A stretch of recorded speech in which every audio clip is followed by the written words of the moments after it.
Hey everybody, welcome back to another PUBG update video. Today we're having a look at the patch notes for 13.1 which have been published earlier on today by PUBG. These are the patch notes for the PC version of the game. The ones for console are likely to differ slightly, but they're generally pretty much the same. So give a very good idea of the kind of content we can expect to come in the next update. No details have been published yet on the exact date that this will go live, but since it went onto the test server for PC today, it's usually a week behind for PC and another week on that for console. So I would say probably 4th of August next week we'll see this live on PC, and then either the 11th or the 12th of August is most likely for console. There's a lot to go through in the patch notes, and the bulk of it is changes they've made to Taego since its release a few weeks ago. The first change, which is a Taego specific one, is the addition of multi-care packages. PUBG have decided to add in extra care packages that are going to drop throughout the game via parachute, similar to the existing airdrop, but there's basically going to be lower tier versions that are much more common. The existing normal airdrop will still be limited to one that drops at a time, but the small care packages, which you can see in the picture here, they can drop 5 to 15 of those in any one time. And they can contain all sorts of things, including ammo, healing items, throwables, and even the standard stuff from the main care package, you know, your AUG, your ARM or whatever, but with a very low probability. So it's an interesting change. It also mentions the idea of using those as cover, which is a cool thing. So if you have lots of these drop and you're in an open area, gives you some more options for cover you can use. They look a little bit low in some of the video footage they've shown, so I'm not sure if you'll be able to crouch behind it or just prone behind it, but certainly an interesting change that'll be fun to try out when it comes to the live servers. Another addition coming to Taego is a secret room. Similar to the secret areas on Paramo,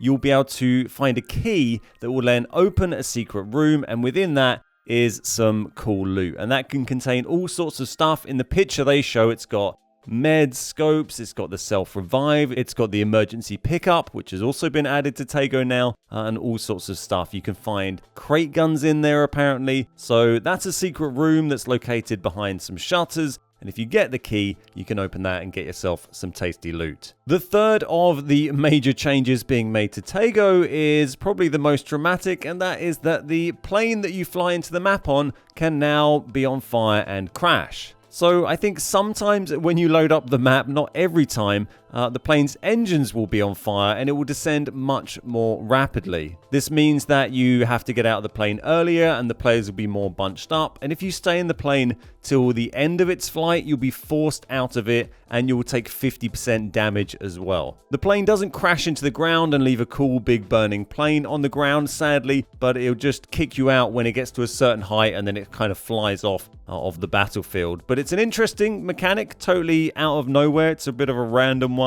Might help bunch up players and create a bit more of a exciting early game situation, and definitely looking forward to trying it out. Sure, why not? I just wanted to drop you all a quick message to tell you about our PUBG creator code. As a PUBG partner, we have a creator code which you can add to your account, which means whenever you purchase anything in game, PUBG will give us a commission. Whether you're buying season passes, G-Coin bundles, or anything else that requires cash in PUBG, if you have our code added, then you'll be helping us out without costing yourself a penny extra. It's a great way to support the channel, and it really does help keep us making PUBG content for you. Plus, it's easy to set up and you'll only ever have to do it once. To add our code, first visit accounts.pubg.com and then log in or create an account. Once you've logged in, connect your Xbox, PlayStation or Steam account on the linked accounts tab, then go to the Creator Appreciation Program section and type the Beard Guys into the box or find us from the drop-down list. Then just click submit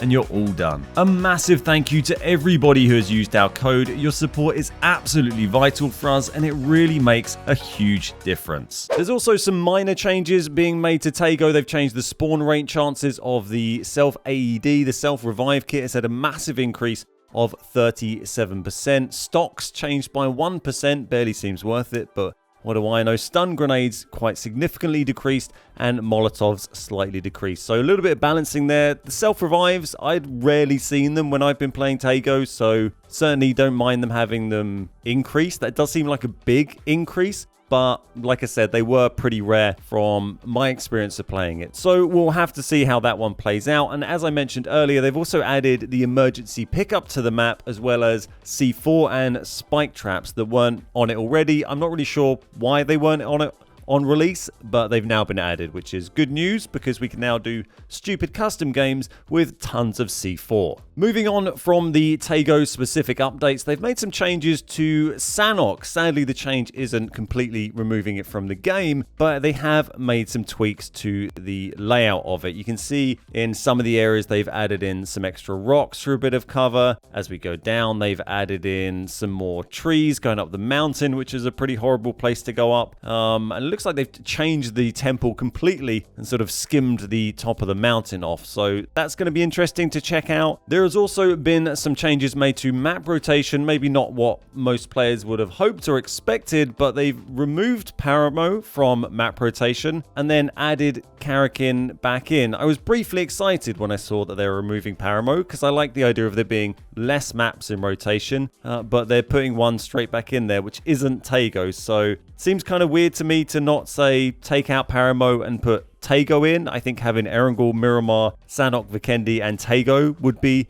better than what they're offering here and better than what we currently have. I don't think that would be perfect, but I think that would be an improvement on what we have now. I think the split queues with Taego sitting in featured map now, it's about time to really bring it all back into one queue, unless we have a big BR and a mini BR kind of thing, which I don't think they'll do. So I think it's time to get Taego back into the main rotation and just drop maybe one or two of the existing maps so we can see the queue times pick up, as they're getting quite slow, particularly for solos. It's very slow to get games right now. On from map rotation, there's a load of stuff about Ranked Season 13. If you want to read that in detail, I'll put the link down below and you can go through that at your discretion. But it's just talking through all the new coming stuff for Season 13 of Ranked, if that's your kind of thing. All the mode rewards coming. Keep in mind this is for PC, but it will likely be pretty much the same on console. Goes on to talk about the rewards and has the dates for PC and also for console very helpfully. And with the mention of August 4th and August 12th, that is in line with what we're expecting for the go-live dates for this patch on the respective versions of the game. Another pretty major part of the patch notes is a buff to sniper rifles and a nerf to DMRs. What they've done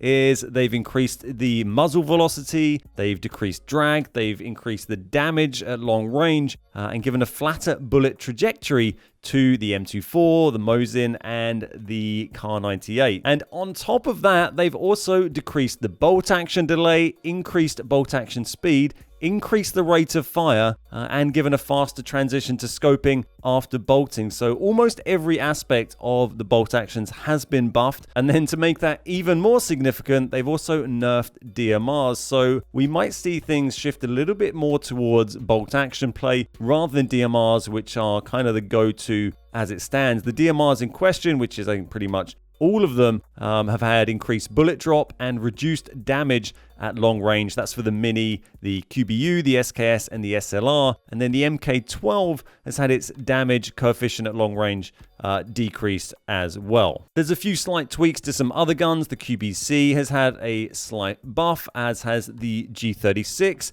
The DP has had its damage increased, and the M249 is now a little bit easier to control, and the Bison has also had a very slight damage increase. This is the new progressive weapon skin, the Buzzkill SLR, and I'll let you judge whether you think that's an attractive looking weapon or not. You can get that in the ever confusing progressive skin schematic polymer thing that I absolutely in no way understand whatsoever. But if you do like that kind of thing, then that is a new one you can get, and you'll be able to upgrade that by leveling it up. You can see here the new contraband crate, which you can find it in, which you can open using G-Coin, and then it goes on to detail all sorts of probability on what you might get from opening those crates. You can get all sorts of different gun skins, as well as that one we saw above. Lots of old classic different gun skins that you might have missed buying along the way. You can see there's a massive list of them. I'm sure is very interesting to read. There's also this new feature, sprays, which lets you spray on walls and stuff like that, which seems kind of kind of random, but you do see it in some other games, so it just lets you pull out some spray paint and spray that on stuff. I guess you'll be able to do that on console as well. That lets us express our emotions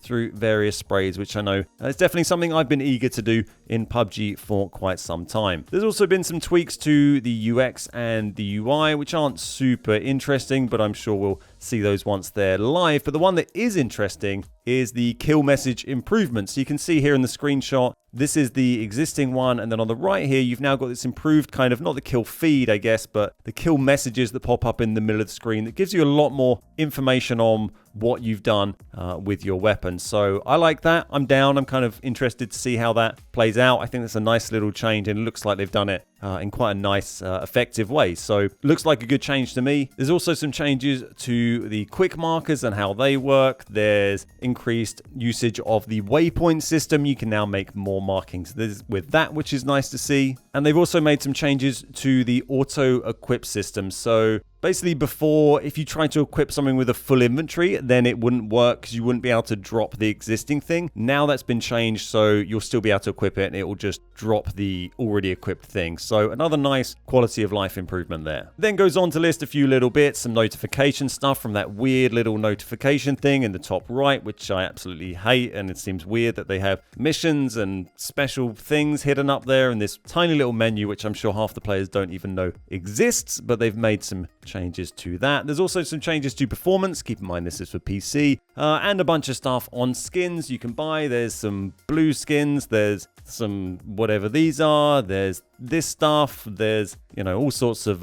new stuff coming to the store, which is already absolutely packed full of various things you can buy if you so wish. Lastly, finishes up with a few bug fixes, again, mostly for PC, but these possibly will also apply to console as well. Ignore the replay system stuff. That is a PC specific thing, sadly, but the bug fixes may be relevant to both platforms. So overall, quite interesting sounding patch. It's, you know, it's a mid-season update. It sounds like there's a lot of interesting stuff in there. I'm kind of content with the amount of content there is there. I wouldn't have minded some better shifting of the map rotation. I'm not sure that changed the map of taking out Paramo, putting Karakin in, leaving Taego separate. I'm not sure that's a brilliant idea. But other than that, it all sounds pretty interesting. I'm looking forward to trying it out when that goes onto console in probably a couple of weeks' time. So thanks for watching. Hope you found the video useful. If you did, please think about clicking the like button and subscribing if you're not already. My name's Ben. We are the Beard Guys, and I'll see you next time.